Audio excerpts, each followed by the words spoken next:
I really love that you guys are, mingling and everything. I wish we could let it go, but want to get through the panels as well. So the second panel is about connecting struggles. So what do we mean by that? We're talking about connecting struggles, the core of exploitation on the African continent and the core of exploitation systems here in the US, how they're similar, and then what you can do to combat them. So Yolian will be joining me again for this panel. And so what do we mean by that, first of all? And then we're going to get into the panelists. Yeah, so I just want to bring up one of the purposes behind this summit happening, or this forum space happening right now. This week, Biden had announced, the State Department had announced that there's going to be a U.S.-Africa Leaders Summit. So we're seeing all these African heads of states coming to D.C. to discuss ways to better, I guess, concretely enforce relationships between the U.S. and Africa. What's interesting about this year, too, is that they're having a diaspora young leaders forum as well. So the Biden administration has made it clear that they would like to bring more young African diasporans into the fold, and to further, counter the influences that they're seeing from China, is literally what folks have been saying. So I want to just kind of talk about why it's important for us to connect some of the struggles going on with folks on the continent and folks here, because it's not really as different as the mainstream media wants to put it out. And that's really because of imperialism. When we think about imperialism, there's multiple avenues in which imperialism, destroys folks' lives all over the world, even here, working class people here. We have soft power, we have the NGOs, the academics and crisis groups that are created in order to put out propaganda 24/7. And then we also have dollar hegemony. We've got the multilateral debt crisis. We've got literally capitalism and all that it does in order to make sure that working class people all over the world are stuck in the same position. But then we also have good old-fashioned military intervention, coups, AFRICOM. So I'm excited to get into this discussion with four amazing speakers here that can really speak to how we can connect struggles better and educate us all here. So I'm excited. Now, first question I have is Before you go, Yolian, because you mentioned the U.S.-Africa Leaders Summit, and I'm so glad that you did. There is a rally that's in connection to that that's being put together by a coalition of groups here in D.C. It's happening on the last day of the summit, so I believe that is the 15th. What day of the week is that? Thursday. It's Thursday, happening Thursday, December 15th at 9 a.m. in front of the convention center where a lot of this event is going to be happening, 901 K Street. We're working in partnership with that rally, so it's essentially the same message, just showing solidarity with African peoples everywhere, and just kind of showing up and making our presence known in that rally space, just like we're doing here. So without further ado, I think we'll start with Eugene, just to kind of set the premise. What are the issues that are happening on the African continent, and how are they connected to what's happening here? Well, I guess this will just be the start of my 5-part 2-hour class then to answer that question. So strap yourself in. But no, thank you, Yolian. Thank you, Hermela. And I also want to thank all of the organizers and the Eritrean Cultural and Civic Center for having us here today. I think it's extraordinarily important to have spaces where we can do these types of events and also create, I think, what we just saw on the break, the ability to create deeper connections between ourselves one-on-one to carry the struggles that I think are probably all near and dear to all of us forward. So I want to thank also everyone who is attending here as well for making this event be what it is. In terms of the issues facing the African continent, there's so many issues facing the African continent. There's poverty, there's climate change, there's war. In some senses, you could say the issues facing the African continent are very similar to the issues facing many of the other continents, in fact. But for some reason, Africa is inordinately singled out for, the representations in the popular media about these various issues. And I think when we talk about connecting struggles, I think the first thing we have to recognize is that there's an ideological element of dehumanization that goes into why certain people in certain places are portrayed in the way they are to stop people from asking questions. I mean, I think everyone on this panel, we could go on for a very long time about what are the connections between the struggles here in the United States or anywhere in the world and the struggles in Africa. I mean, you know, you could boil it down. The same people who want Southeast DC to be poor are the same people who want Africa to be poor. And so it's not, you know, really any. But so much of what is in many ways obvious in front of us is harder to see when it's, you know, covered in the fog of propaganda and misinformation and disinformation. I mean, you think about even just some basic facts. This actually came up interestingly enough at the African Investment Forum in Abidjan a couple months ago, maybe a month ago. You know, when you look at issues of credit ratings for countries, which has a huge role in development, right? Because countries want to put out bonds, they want to be able to raise money, they want to promote their own development. You know, your credit rating, just like for you and I, determines quite a bit about how expensive that loan is going to be. You know, if you look at a country like Ghana, its debt to GDP ratio, which is one of the things that goes into these credit ratings, is well below, actually, Greece and Portugal. But if you look at the 2021 Moody's ratings of countries, Ghana is listed far below Greece or Portugal. So even though the finances of the first two countries are, in fact, not very sound at all, it is cheaper for them to put loans out and to have bonds and to, you know, seek ways to develop their own countries. And so you can see it's not really objective. But the perception of Africa as corrupt allows you to then put something like that in a Moody's book because no one's going to question it. No one's actually going to look at the analytics and say, well, why is it that Greece has such a higher, you know, 200% debt to GDP ratio, Ghana has 83%, and somehow it's considered safer to lend money to Greece than to Ghana? I mean, it's an interesting question to ask, but no one's going to question it because the perception of Africa is so skewed in the context of corruption. And on that point, by the way, Africa as a continent, compared to all the other continents, has the lowest default rate on major infrastructure projects. So the perception is if you invest in Africa, it's 100% corrupt, and if you invest in North America, it's not corrupt, but you're more likely to invest your money in a project that is going to be corrupt and poorly managed and fail in the United States than on the African continent, percentage-wise. But it's not heard that way. You know, there's about 10 to 12 million people who speak Zulu, the isiZulu language in South Africa.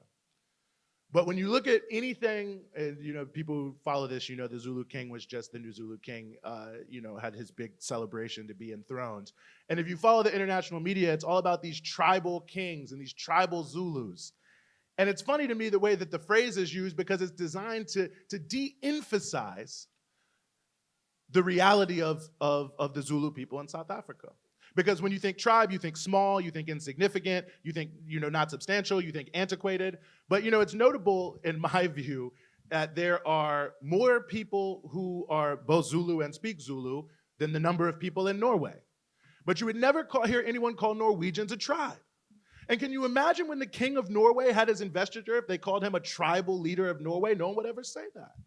And so anyway, I just say all this just to say that so many of the important elements of making the connections between any given struggle is not just the things that we all can say and the political education we all know we have to do, but it's also the innate curiosity of individuals to try to seek out the truth and to solve the problems in front of them and to see the conundrums. But if you're stopped at the very beginning from even asking the most relevant questions about what are the connections, especially diasporically, between Black communities in the United States and the African continent and the Caribbean and South America, if you're stopped at the very beginning, that's a huge, huge problem. So I wanted to just highlight that at the top, and I know we'll talk about it, but I do think that that's an important element of this conversation. And you can see it on so many levels. I mean, just a few weeks ago in Washington, D.C. at Freedom Plaza, the so-called foundational Black Americans had a rally about, I'm not sure, but, you know, the foundational Black Americans whose entire goal is to separate, you know, Black people born in the United States from Africans or those they perceive to be Africans and Caribbean descended peoples as somehow very, very different with a totally different set of interests and opportunities. And they all Pan-Africanism is antiquated. I don't want to get deep into the foundational Black Americans, but the thing that really blew me away is that the head of the movement is named Tariq Nasheed. And I'm just like, you up here with a Muslim name talking about there's no connection between black people in America and black people in Africa? Well, how would you even think you had a connection to the Muslim history if it wasn't for your own ancestors' history in West Africa? So it shows, again, the level of ideological confusion that stands in the way here. So when you look at the issues that are facing the African continent, and I'll move to close here, I think that it's already been said, and Yolian laid it out. I mean, these are not accidents, right? I mean, these are the deliberate policies of empire to keep certain countries poor so that other people can be rich.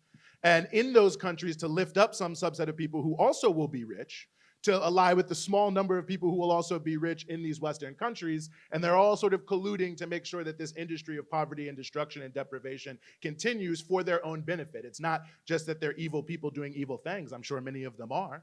But even those who are well-meaning, by the very maintenance of the system that exists, they are continuing to perpetuate these things that are, in fact, deeply, deeply detrimental, not just to people in Africa, but also people in the United States.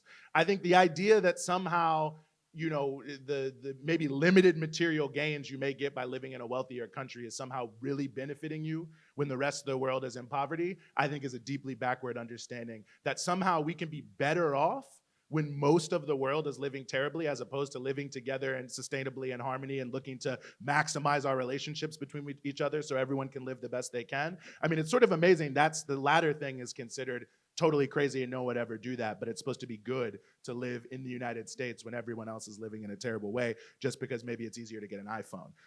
But if getting an iPhone is the only way you measure wealth, measure well-being, that I think in and of itself is a problem, and that's a huge issue. And I think that's the issue that's facing the African continent, is that problems are defined vis-a-vis wealth, problems are defined vis-a-vis class, problems are defined vis-a-vis profit. They're not actually defined vis-a-vis the needs of people themselves and what they need to not just survive, but to be able to thrive. I think there's a lot of steps we can take and a lot that we'll hear and probably a lot we can do in the next week, just right here in Washington, D.C., that can start to bring in together and connect these struggles. But I think we have to connect very directly who are those who are responsible for these issues? And when we start to see who's responsible for the poverty in Africa, like I said, it's not going to be that confusing. It's the same people who are responsible for the poverty in Anacostia, Baltimore, Oakland, Chicago, Paris, France, and the outskirts there, Kinshasa. Everywhere you go, it's really the same people, and they all meet all the time. The World Economic Forum. It's not like they're hiding it. I mean, they're openly coming together on a regular basis to discuss their plans and what they want to do and who they are. And I think we can identify them and see them, and the connections will start to make themselves clear, on that basis. So I'll just say one final thing. Africa, 70% of the people there are under the age of 30. And anyone who's spent any time on the continent, you know exactly what I mean. It's actually very striking in every African country how young they are. And I think that is a huge factor in what we are seeing all across the continent right now, where people are rising up in many different ways. Certainly we're seeing it all across French-speaking Africa. And even some of the worst leaders, by my own opinion, you can see now, are talking about the fear of a social explosion. And I'm not making this direct connection, but I will say that the president of Niger said this just the other day, that unless they're able to exploit their oil industry more, that they're all going to be overthrown because people are going to rise up because they're tired of living in poverty. And if you think about something that is I think, a shared value between people here, you think about what happened in 2020 and the uprisings that have happened since 2014 and people in Africa, is that young people are looking at the future and they're refusing to live as their parents and their grandparents did in subservience and deprivation. People are looking at the future and saying it has to be different now, and if not now, then when? If not who, then us. And I think that's a powerful moment that we're in to be having an event like this, and I'm really just happy to be here and to be a part of it and to be here along with these excellent co-panelists. So thank you so much. That was amazing. Yes, thank you, Eugene, for really setting us up. Now, excited to show Paul Sekara here. I'm curious from your perspective. I think we can all say that, like, what the contributions that your brother made, your family has made, in really defining what these uprisings and ideological influences now. I'm curious, what do you make of the wave recently in uprisings in parts of Francophone Africa, whether that's Mali, Senegal, and we're seeing like a change. Can you define what that is? And people are finally saying, get the West out of Africa. Do you see any differences in that? Good evening, everyone. Last night for just trying to write a couple of words for this evening. And my young nephew came here at the age of 6 or 10. What is it about? I'm like, that's a meeting, and we talk about Pan-Africanism and struggle against imperialism. It's something to do with money or business, or I'm like, no.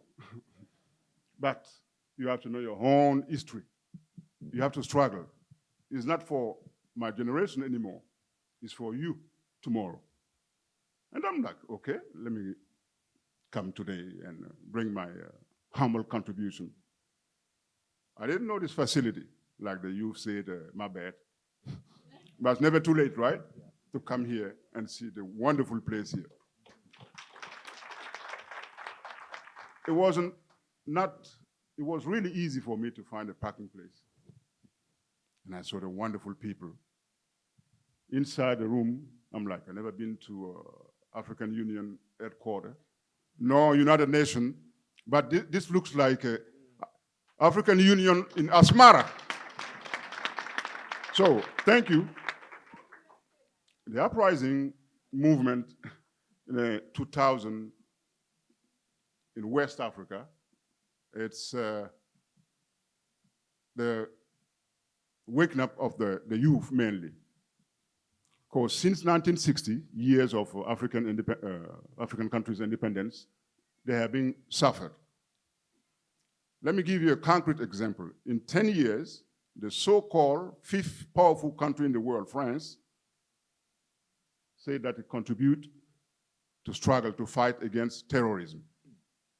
We're still there, in the same place. That's why the youth said, no more French military compound in West Africa.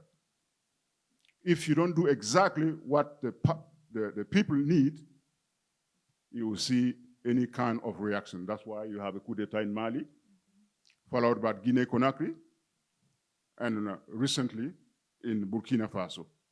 I'm not saying per se it's a way of developing a country, but it's a normal reaction. Because the Western bourgeoisie law and democracy, if it's not set up to get benefits for the people, the basic needs, they will find a way to respond to that. But it's also linked to the deep history of the African continent. You said it correctly.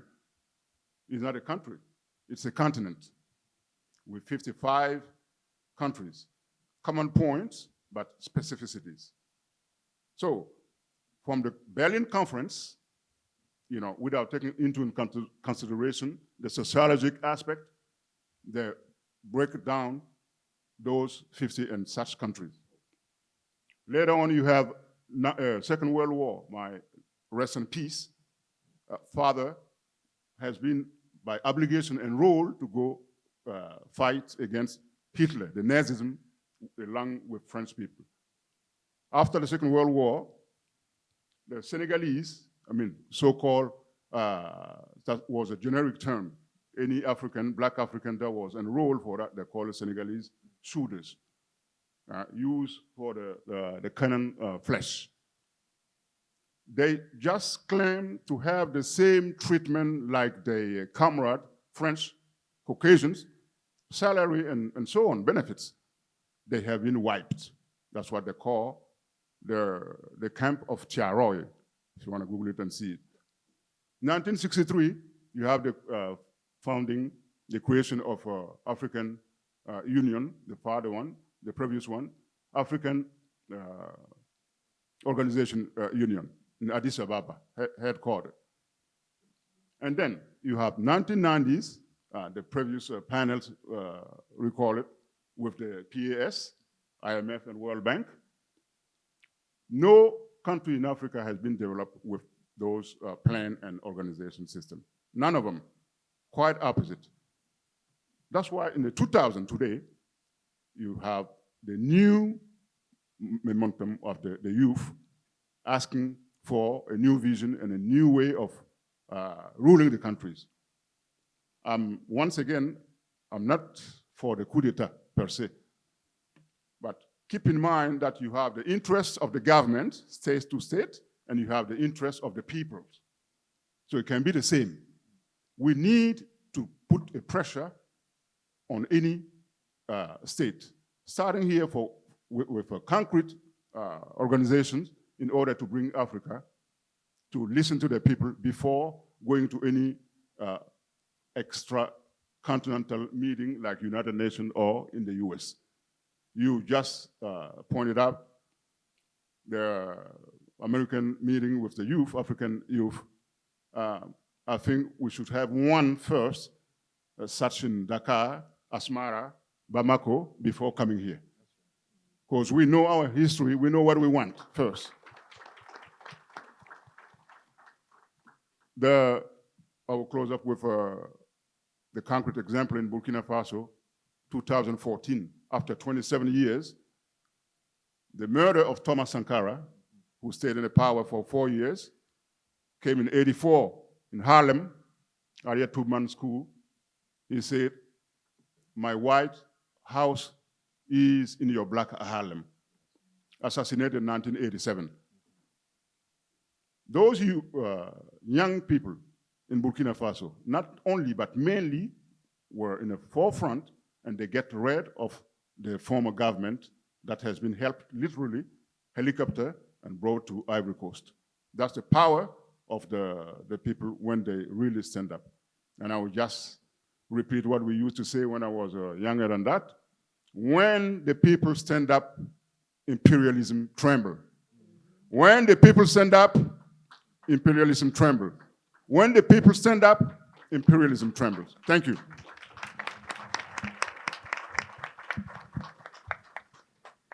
Thank you so much, Paul. That was incredibly inspiring. Now, I'm curious now, Erica Keynes here. Given the history of the IMF, the World Bank, and destabilizing these countries, and also the role of AFRICOM, or namely being really prominent and out there in terms of the connection between the brutality and exploitation of Black peoples here as well as on the continent. Can anyone hold out any hope that there can be a relationship between the U.S. and any African country that isn't exploitative? And after that, if you can really get into what concrete ways can the diaspora express international solidarity? Yeah. Hello, everyone.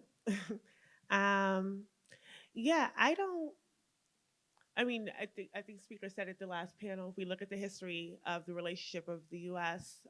That started as a settler colonial, has a settler colonial history. It just started on the genocide of indigenous peoples with the history of slavery. I don't think that the U.S.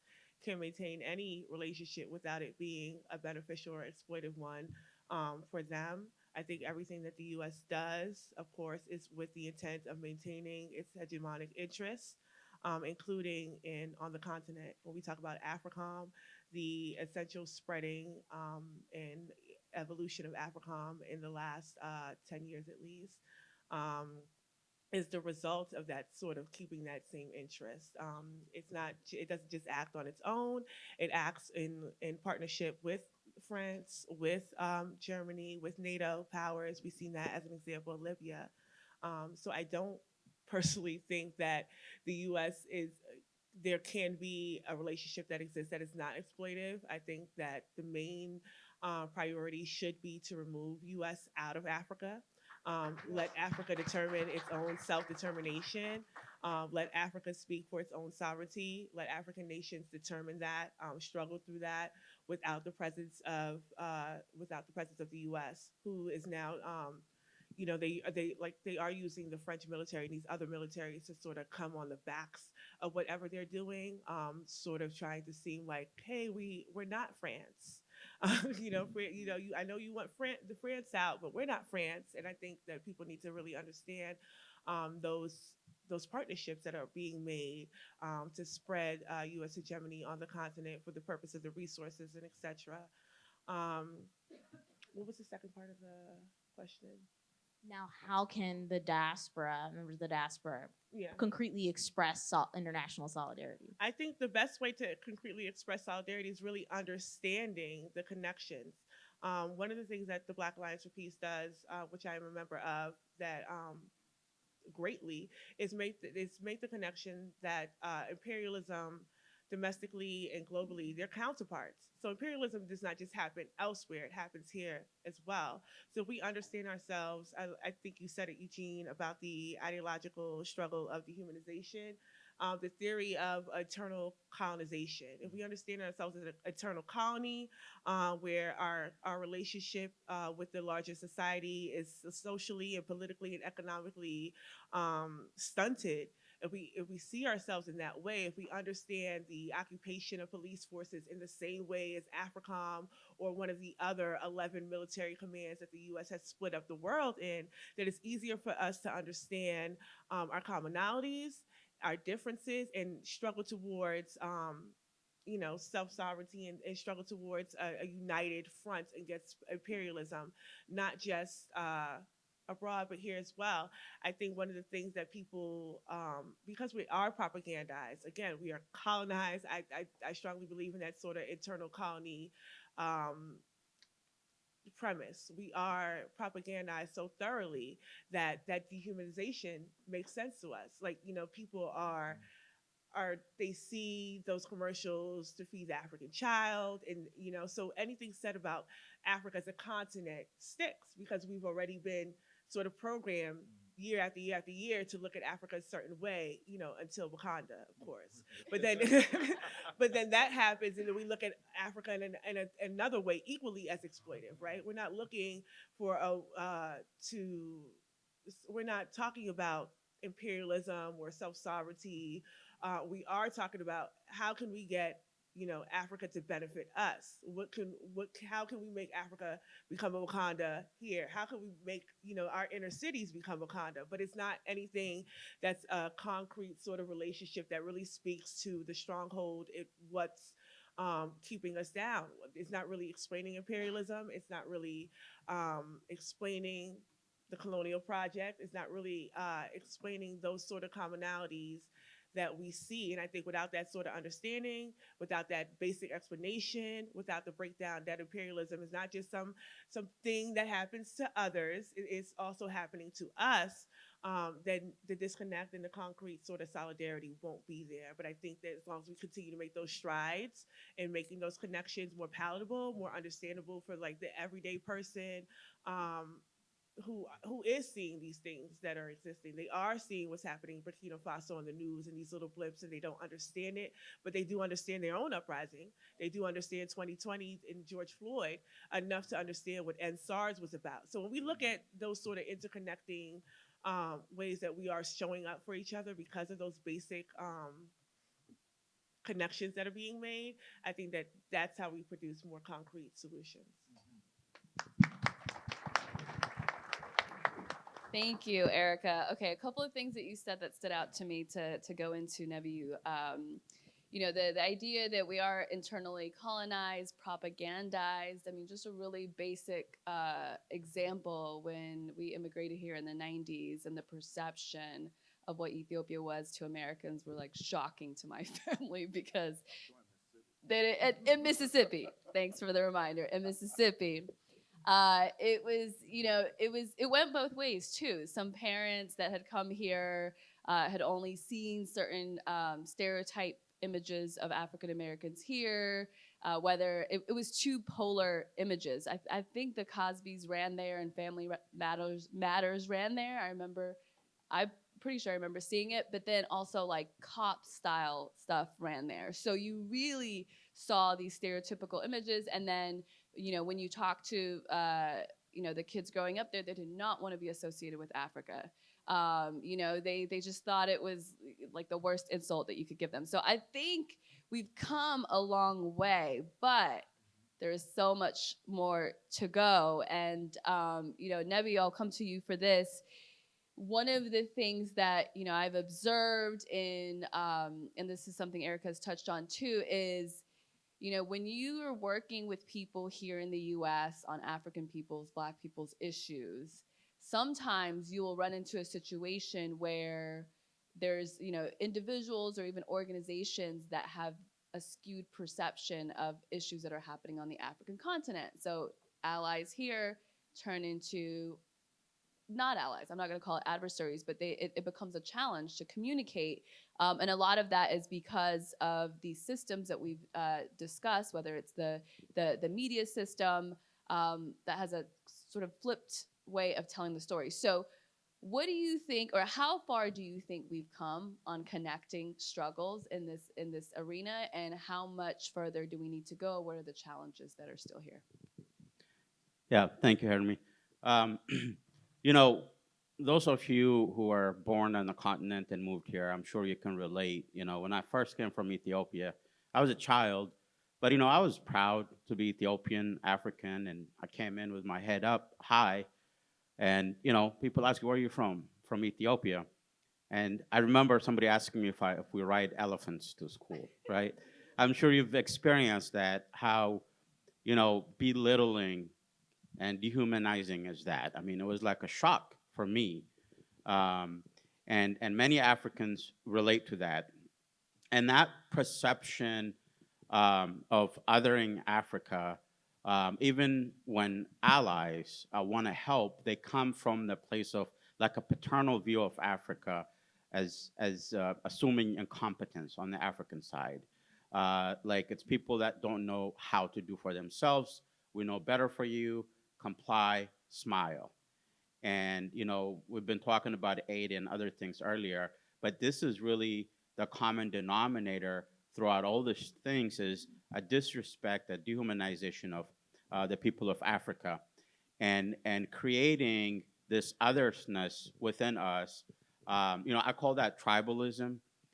There's a tribalism element in how, you know, even here in America, you know, there's so much unity among other people. For example, like Italians, whether they're Italian Americans born here or there, it's one community, right? You look at Latin America, it's just one community. Well, why is there a big social distance between African immigrants and African Americans? And then you come to the African immigrant community, there's the Nigerians are doing their own things, the Ethiopians, the Eritreans, there's East, West, Africans. You know, this is what needs to be broken. And I think if you look around the room, I'm so happy to see this. I mean, I was walking around the room earlier. I've met people from Ethiopia, Eritrea, Liberia. I met somebody from Gambia, Somalia. I met another person from the Congo. This is Nigeria. There you go, Niger. You know, how often do we do this? How often do we come together and say our struggles are the same? Because they are. You know, we're all on the same boat, literally. And as people, whether we're born in the continent or born here, and whatever our cultural background might be, it's nothing. We're people that actually have in our possession the richest continent in the world. Africa was 1.3 billion people. The average age is 19. This is the next future generation of humanity. The population in Africa is growing, while the population in Europe, for example, and even in America is declining. So the best days for Africa are ahead, not in our past. It is the time now, as a new generation is emerging, to stop this tribalisms. I have a favorite quote from a man, a Caribbean activist, Daniel Christian, who said that, you know, about tribalism. He said, "Do not drink the Kool-Aid of the tribalist." The tribalist is in Africa is a handmaid of colonialism. The tribalists sold our people into 400 years of colonial rule and slavery. And these tribalists are still here. And it's everywhere in Africa. It's not just Ethiopia, it's not just Kenya, it's everywhere, and it's here, right? When we isolate ourselves in one community, a Nigerian community, Ethiopian community, African community, we're being tribalist. We're being tribalist. And in the meantime, we're surrendering our wealth, we're surrendering our resources, we're surrendering generations, and it's enough. It's really enough. Um, I mean, in Africa alone, right now, African countries do more trade with Europe and China than they do with other African countries. I mean, it's mind-boggling. Like when you think about it, it's infuriating on how we can be convinced that the best thing is outside of Africa, and what we have is primitive. You look at the media, especially here in the U.S., it rarely gets Africa right, and it's always based on that narrative, that stereotype, um, that Africans are savages, Africa's full of poverty and war. Well, there's war in Europe too, but you see how the war in Ukraine and Russia is being covered versus war in Africa. When it comes to Africa, it's a bunch of savages killing each other and doing terrible things. The same thing is happening in Europe, but hey, they look just like us, and they're like could be your next neighbor. The cover of the Ukraine situation, especially during the first months, that was an eye opener on how we're perceived. So how do we move forward? How we move forward is not by begging.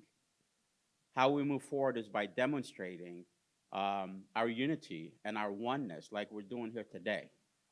And it's by agreeing and knowing and realizing that the issue of Ethiopia is the issue of Haiti. And the issue of Haiti, the issue of Haiti is the issue of Nigeria. The issue of Nigeria is the issue of Kenya. And the issue of Kenya is the issue of Harlem.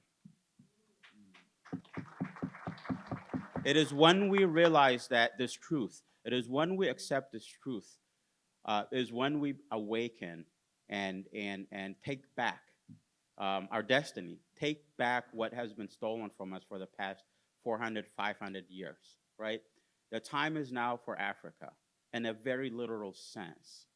And if we're the bridge generation that's going to pass on to this emerging generation, it is us who should pass on a legacy of prosperity, a legacy of pride and wellness, not a legacy of pain and a legacy of victimhood.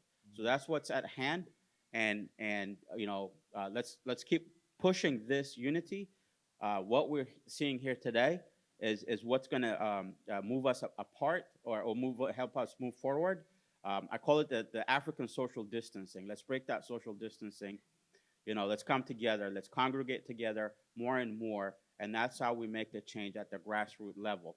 And how far we've come now, what Hermela was saying, we don't have to sit around and wait for mainstream media anymore. For those of us from Ethiopia and Eritrea, the last year and a half was a rude awakening. How bad the media was, how bad CNN was, how the stories they tell about Africa are just outright lies, And this is what Americans hear. This is what people hear about Africa. So what is different now is we have social media. We have other technologies we could use to reach each other, even though we've been getting censored on social media. Hopefully that will change. But we have the resources, we have the tool, we have the manpower, we have an educated population in Africa. And here, despite what they say, there's more black men in college than in prison. It's everything that we've been fed to dehumanize us, to belittle us, is a lie. And it's time to wake up and tell this truth. And each one of us, it's a packed room here. You all come from different diversity, but each one of you must be the ambassador for Africa and everywhere, your workplace, your neighbor, any opportunity you get, whether you have access to media or not, you have access to other people, and that's how we reach a critical mass. And I think we're on the cusp of that.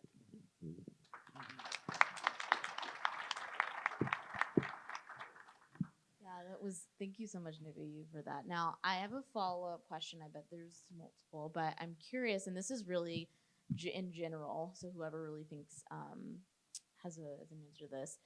So I found, and y'all have talked about this, there's this like false united front that the State Department likes to put onto the working class in this country. That like the black bourgeoisie and the black working class, for some reason, just by virtue of being American, quote unquote, have, you know, this moral responsibility to like arbitrate certain like levels of destruction to folks of their own people. What they would be terrified for folks to believe is that us here as working class people in these communities have actually more in common with the worker in the global south, right? Any worker there. So I'm curious, like, how do y'all perceive or in what ways can folks here fight off like the reactionaries that come as a result of such issues and this presenting this false united front? Because in some ways, right,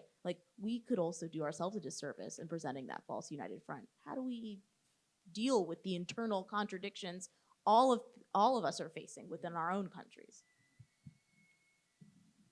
Anyone can answer that. Okay. Yeah, that's a great question. I think that's one that we're always sort of faced with, especially the more that the West tries to spread its hegemony throughout the world, which causes a crisis, refugee crisis, and it, as such, it causes for more people to leave from a specific area and live in the U.S. And then when these things happen, when there is a crisis, then you would hear from the diaspora from this position of like lived experience. And this is something that I've done a lot of work around because it's something that's more prevalent online, where people think that just because you are from a place, that you are the final word on said place. So instead of actually doing any investigation, learning about these countries for themselves, because before incidences or crises break out, most times people in the U.S. have never heard of these places. They couldn't tell you about a city, a capital. They couldn't tell you anything about these places beforehand. And then after the crisis breaks out, there's, it's on mainstream news day in and day out. People feel that they are a little more informed or informed enough to speak on behalf of their family member or their coworker who is from that country or their cousin, et cetera, et cetera. And it's not to say that, there's not internal contradictions that exist, but it is to say that there is no investigation about what those internal contradictions are. What people are expecting is for you to take them on their word. This is a bad place because I say it's a bad place. And that's not really a sort of analysis that we can hold when we're looking at geopolitics and how things move, right? I doubt that the U.S. is interfering in any of these countries because they're a bad place. We've already talked about the sort of fallacy of human rights that they carry around. Ajahn Baraka talks about a people-centered human rights, where that is the human rights to which we should be sort of guiding our analysis around, as opposed to this sort of benevolent do-gooder, we are the police of the world sort of posture that the U.S. and even the West holds. So when people are from a place and they are offering their analysis just based on being from that place, that is something that we should be skeptical about. Because it's not to say that these people are necessarily wrong, but they are also not the final word. And then our lived experience are based on our material realities, right? It's not based on the entire what's happening all over. It's based on our immediate surroundings, what we can see, what we can touch, what we do know. So that doesn't mean that what you're experiencing is what everyone in the country is experiencing, except, or vice versa. So I think the way that we sort of, I guess, deal with reactionaries or people who speak from that point of view, who like to say, especially, that anti-imperialists they just hate the U.S., right? This is just about hating the U.S. and treating all other nations like they're good. But good and bad are not, they're subjective terms. And good or bad are not the way that we analyze a situation, and it should never be a way that we analyze a situation, because again, they're subjective. What you think is good is what I might think is bad.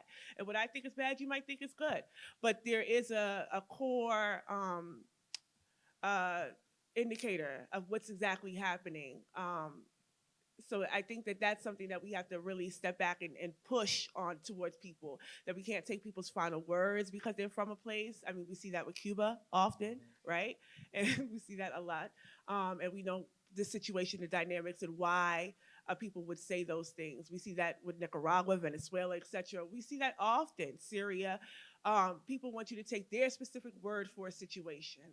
And it always leads to a sort of toppling of a government, a regime change, etc. Not any sort of social justice or immediate relief for their situation. They want the whole government down. So what does that mean for the rest of the people? What does that mean for that country? So I think those are things that we need to really seriously take into consideration, that lived experience is not an analysis. And if we are serious about solidarity, we have to be serious about our critical and critical about the way that we analyze situations. Absolutely. Yep. Yeah. Incredible. Yep. Eugene. Well, thank you for that, Erica, and I appreciate it. And I just, point of privilege to say this, Nebiu mentioned the issue of the social media, and I just have to say I'm proud to be here with Nebiu, Erica Keynes, and Simon Tesfamariam, who have been booted off of Twitter for telling the truth, and banned and silenced and slandered. And I think it's important, we commemorate people for fighting the fights. One of the most interesting facts to me is 160 million people in the United States, 160 million people in the United States that struggle in some way to make their weekly expenses week to week. 160 million people. So I think sometimes we get so confused about what we allegedly have in the United States, we forget the realities that people are facing on a day-to-day basis. And you say, well, it could be worse. I could be over there. But if you don't know how you're gonna eat, pay your rent, clothe yourself or your children, that's pretty bad. I don't know why you're trying to compare it to somebody else. But ultimately, that's the mentality that we're given. And I think that the real connection we have to make in some ways with people is that the real issue and the real thing that connects us is not just the material reality, but the fact that we lack any real substantive control over our lives. Right. That whether we're in the rural areas of Ethiopia or South Africa or wherever, or here in the United States, that most people are subject to a system where they have to get up and go to work for someone else every day. And the conditions and the context in which they are allowed to either succeed or fail, to survive and or thrive, is determined by decisions that they have almost no real connection to. I mean, you think about the United States, which is, quote unquote, the richest country. But again, I think how we measure riches is also relative. But it's honestly the reverse is true. Like, what do you get by being a citizen of the United States in terms of your own life? We have the most billionaires of anyone in the world, and yet and still the government can't even pass a law to fix all the bridges that could collapse and kill thousands of people at any time. I mean, that's an amazing statement about the United States. They had this issue, and we just hit election season, and everyone's talking about the bipartisan infrastructure bill, and we passed this, and this is why you vote for us. Right before that bill, there's 15,000 bridges that could collapse in America at any given time. 15,000 bridges. Now, you would think, if you were putting forward an infrastructure bill, you would say, okay, well, why don't we just fix all the bridges? They did the exact opposite. They did not fix all the bridges. They didn't even come close. They are actually just picking and choosing which bridges will survive and which ones will not. And I think you can probably guess the ones that won't be fixed. And I think it's an important reality because the only reason they didn't do it was because of taxes. They were getting all these the Business Roundtable, Chamber of Commerce, don't do anything, don't spend too much money because we don't want to raise taxes. And there's a whole range. They said it would be inflationary.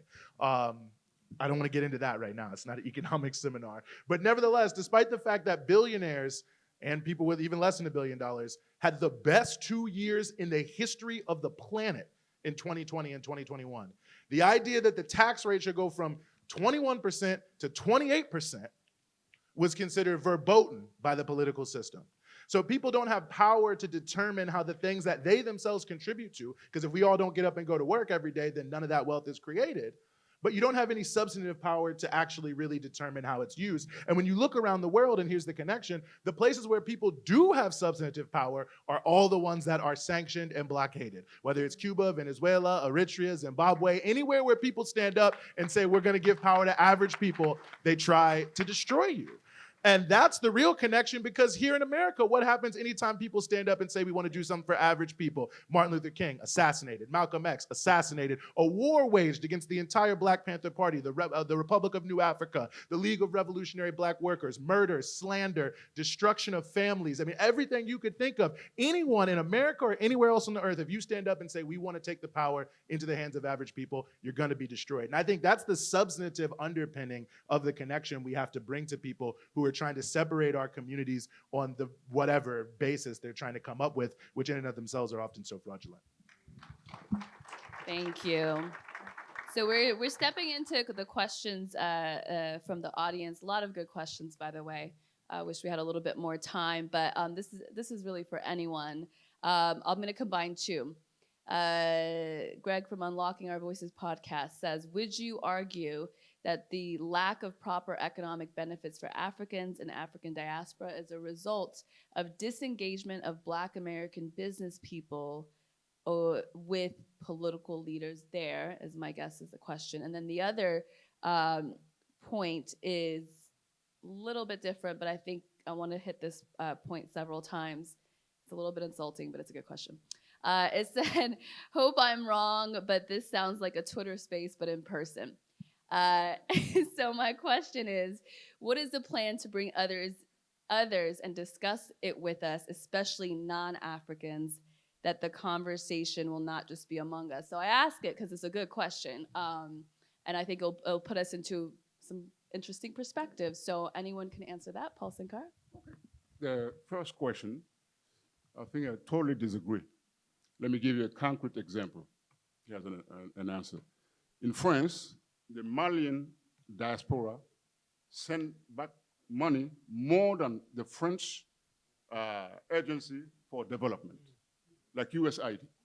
Let's take an example. Nigeria, for example, diaspora is sending more money through, I don't want to make any advertisement for the companies that, send money. But, more than USAID brings money to Nigeria, that kind of comparison. But it's not the first responsibility for diaspora, is not for the governmental, development. The policy, it's about the government. Regardless of the country in Africa, the first responsibility is to set up the landscape that can allow the diaspora to bring its own contribution. So it's not just a lack of economic power that makes the situation tough in a given country on the African continent, But we need more organization, because the way of sending money, because you have a wedding, you have such and such, pleasant things, but how can you, instead of giving fish, as the popular, quote says, how don't you show or teach how to catch fish, So that's for the first question. Like, why is this important? Why is it important that we're in the same room? And I mean, you can if you want to, Paul, but just to kind of reframe the question again, the reason I pulled it is, I mean, first of all, Twitter Spaces take very little effort to organize. So this is different because a lot of people came together where we're talking to each other, we're meeting each other on a different level, and then we're coming into the same room and using this beautiful space and actually building community. I think you can only go for so far, I think, on Twitter Spaces or social media. So that's one I think answer. But the other part of it, and I want to talk to, I want to let the panelists add more to this, is what does it mean that we're getting together in the same room? Why is that actually have impact and power? And Paul, you can start. Okay. I think it should be this way. We all know that Africa, the continent, is the cradle of humanity. There wouldn't be any difference. It's a question of the level of political conscience or human conscience. Let's put it that way, because some people, afraid of ideology words or political. As a human, anything that concerns the natives issue, Lebanon, Palestinian, you name it, should be concerned about that. At least understanding what are the causes and how can we resolve it. Because following the news and mainstream, it won't give me a lot of understanding about any phenomenon in the world. Let me give another example. 10 years struggling against terrorism in the Sahel region, with France alone, so-called, 10 years. How long did it take to give equipment, financial support, and so on to Ukraine? 6 months, something like that. Yes, I don't blame them, because Europe has its own agenda. It's not about Niger. It's not about Chad, Burkina Faso, and so on. It's about Ukraine against Russia. So they have their own program, their own agenda. It belongs at this point, Africans to organize and finally gather the means and tools that they need to get rid of any situation that block them to bring peace and development. So it's always what's our own responsibility and conscience. So in South Africa, during the apartheid regime, Caucasian has been in jail. Most of them were like Breton back, went out of the country, refugee in somewhere in the world. Of course, it's not a question of being black, Caucasian, or Indian. What is my conscience about such and such topic? Water issue here, water issue in Burkina, water issue in India. Of course, I'm human. That's why I'm concerned. So that's how I can address this point. So it's a question of where am I standing for? Like this mythic song of Bob Marley said, no, don't say no, it's part of history, let it go. It's like that. No. What is my point of view? What is my contribution in any given situation in the world? Thank you. Nebiu? I just wanted to add to the social media question. Social media is a great place to have debates, discussions, but what we're doing today is action. And if social media activities don't turn, if their output is not real action on the ground, then they're nothing more than an intellectual stimulation, right? You have to take action, and what we did today is action, and this is what's more and more of what we need. But social media would be a great place to stage, to connect, but the real work is done offline, on the streets, in community centers, and places of worship, that kind of stuff, right? Also, if this was a Twitter space, you wouldn't be able to get that yummy hambasha and some coffee, right? Thank you. And there is dinner, so please stay if you can. Eugene, do you want to address this issue of why we're here and why it's important, and anything else you want to add as we're getting ready to wrap? Sure. I mean, I'll just add one thing. I mean, maybe to speak to the other element of the question, when are we going to expand the conversation? Well, I think we've already expanded the conversation. But I do want to say, the U.S. operates on a one-drop rule, and they want people who are, quote-unquote Black Americans and Africans to always think of themselves as different. Well, what happened with Amadou Diallo? He was from Guinea, and they didn't care. Why did he reach for his wallet? All he wanted to do was prove that that's where he lived, that he deserved and had the right to be there. But the reality is, if you are Black, you do not have any right other than to be presumed guilty until proven innocent. And all the other things that are introduced to make people feel, oh, well, this person is different than that person or whatever it may be, is all designed to cloud the fact that you are universally reviled on so many different levels. So I think one of the important reasons that it's for us to be here is exactly as Paul's saying, to build that commonality amongst ourselves and to start, as Nebiu is pointing out, to break down those differences that exist between us, because they're not really differences, and you can have diversity and still have a lot of unity. And rather than celebrate each other, we look at they want to pit people against each other and tear them down, which also goes back to this ideological idea of dehumanization. The more people are fighting amongst each other, the more they just describe it as some sort of, a bunch of savages running around killing each other, whether we're in the south side of Chicago or whether we're in the Sahel. I mean, it's the exact same mentality that comes together. So I think just the very act of us coming together and really starting to bridge these gaps, I think is huge to our ability to build a stronger space in the movement. Thank you. I think we'll wrap with this question before we take a break and go into the third panel. So that question is getting a lot of play because there's another part to it that I think is worth addressing. This idea, what the question said, is bringing non-Africans, and when I hear that, I mean non-African peoples, non-Black people to the table to have a conversation. Gonna inject a little bit of opinion here, but I think that there's so much work to be done among African peoples in terms of conversation, but how important do you think it is to include non-African peoples in these conversations, or is that sort of the thing, the next step? Any one of you could answer that. Paul? I'll take the question to a different perspective. We need to clean up among ourselves first.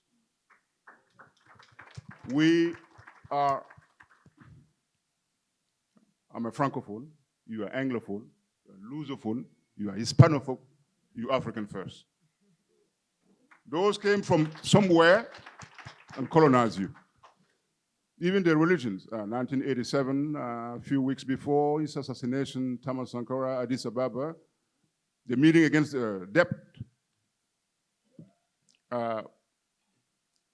If I go alone to say no, I don't pay the debt, the next session meeting, I won't be here. A few weeks later on, it happened. What did we do to avoid what happened to Martin Luther King, Malcolm X, Patrice Lumumba, Thomas Sankara? We are all leaders. The brother said that all of us in the room is an ambassador of the just a cause, a Black People Forum cause. So let's take it seriously and give what others need to bring their contribution to our fight. Because those who exploit their people, the community, will never have any doubt exploiting others, people and communities. So since 1884, 1885, he has been recalled so many times. If they were able to exploit human beings, the rest, of course, they would do it. Lands, Carlton, that they need to build airplanes and cell phones. Who is the #1 in the world? DRC, Democratic Republic of Congo. Divide to conquer is since a millennium that has been used to get the interests from those who are not organized. So we're calling everybody to come and work with us because we have some commonalities that are more important than what may consider as differences. Thank you. Thank you. Yeah, thank you for that. So to kind of go in line with what Paul Sankara was talking about, in that we need to clean up our mess like together before we even think about conversing with other groups.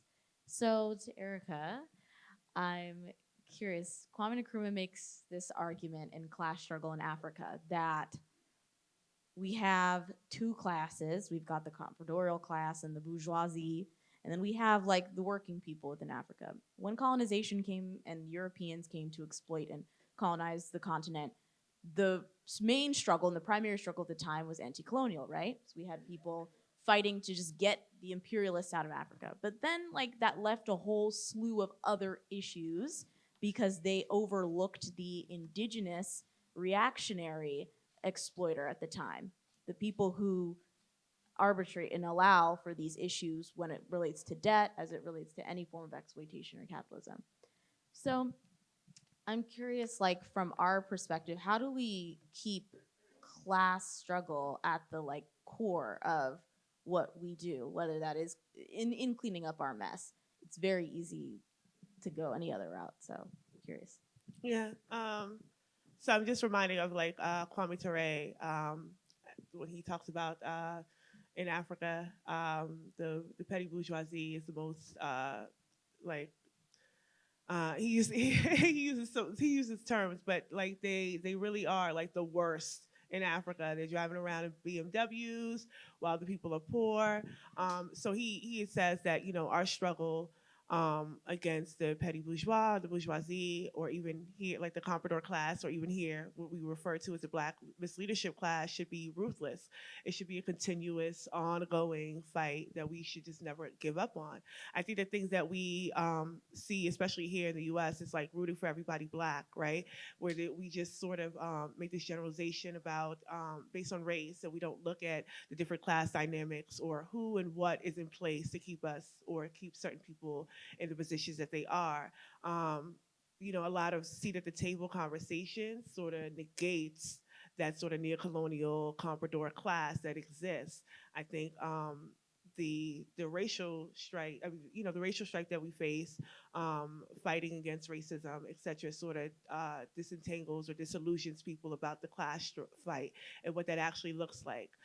So what does it mean to have a Mayor Bowser in D.C. when the majority of Black D.C. is poor, housing is in shambles, et cetera? What does it mean to have Eric Adams, in New York? What does it mean to have London Breed in the Bay Area? We're seeing all of these sort of new leadership roles, like Lyndon Thompson Greenfield in her role in the UN, or Lloyd Austin in his role.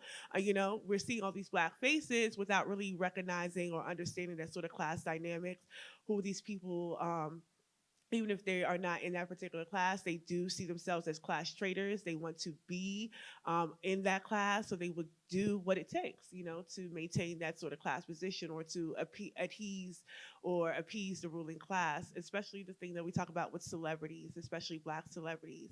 One of the things that I always try to emphasize is that celebrity class as a class of people, white, Black, or other, is right wing, because the class of celebrity, Hollywood, the structure, the infrastructure of Hollywood is a right wing structure. So anybody entering into the celebrity class or entering into Hollywood and wants to maintain those positions are going to lean to the right.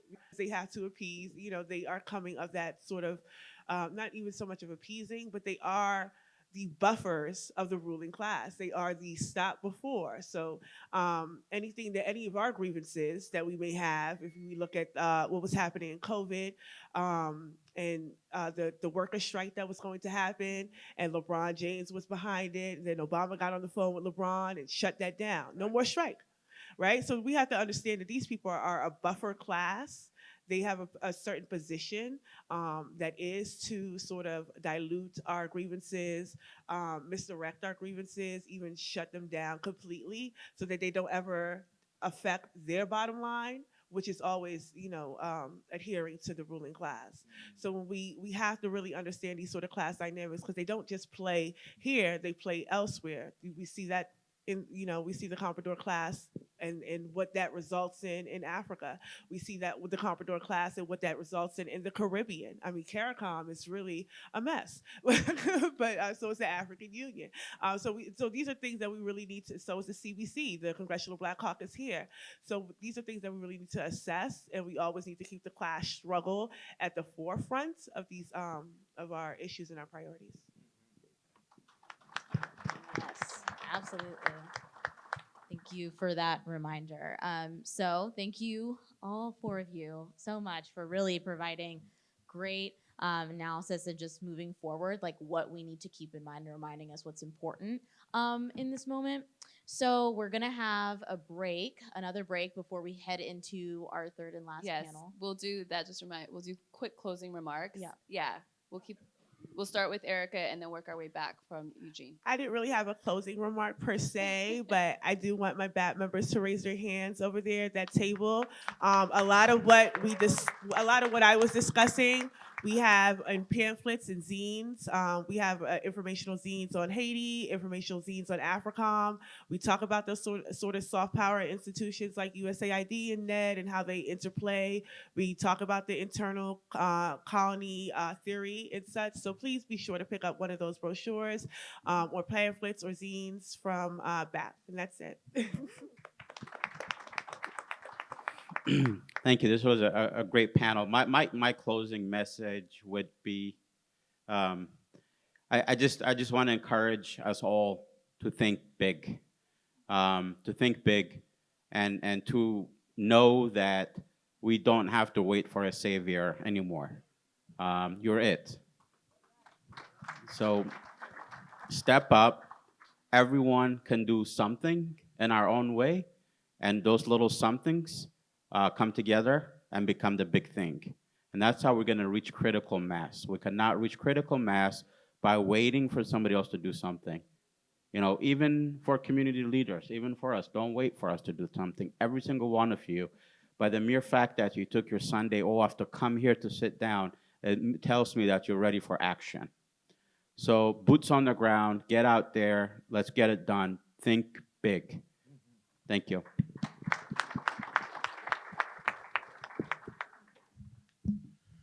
Well, yeah, I'd just like to echo it. Thank you to everybody for being here and all the organizers and all my co-panelists here. I mean, one thing I would just, I guess, leave us with is I think that we, have to really recommit to work against sanctions on the African continent. We talk about the important priority issues. Sanctions are just hobbling so many countries from doing even the most basic things. And no matter what anyone says about anybody, why would you want to stop countries from having the opportunity to develop their healthcare system, their education system, housing for people? And it really is that basic. There is no such thing as targeted sanctions. All of them are hurting the most needy people on a day in and day out basis. And I think we have to stop that. And also I want to say, as Malcolm X told us, one of the most important allies for the Black struggle here in the United States is the African people. And certainly he was willing to leverage that for many years. So, if the US wants to be sanctioning Africa, the AU needs to sanction the United States. If you're saying an African leader can't come to America, then how come Anthony Blinken can go to every country in Africa? We have to start to flip the framework there, but I really hope that we can think a lot about, the countries, Eritrea, Somalia, South Sudan, Zimbabwe, Mali, to some degree, Ethiopia as well. The AGOA thing, it's not called a sanction, it is a sanction. There's no doubt about it. Thousands of people now are losing their jobs. People who never had jobs before, women especially, livelihoods being completely and totally destroyed. So we have to stand up for those people and I think continue to raise whatever consciousness we can abroad to help raise consciousness about what's happening here.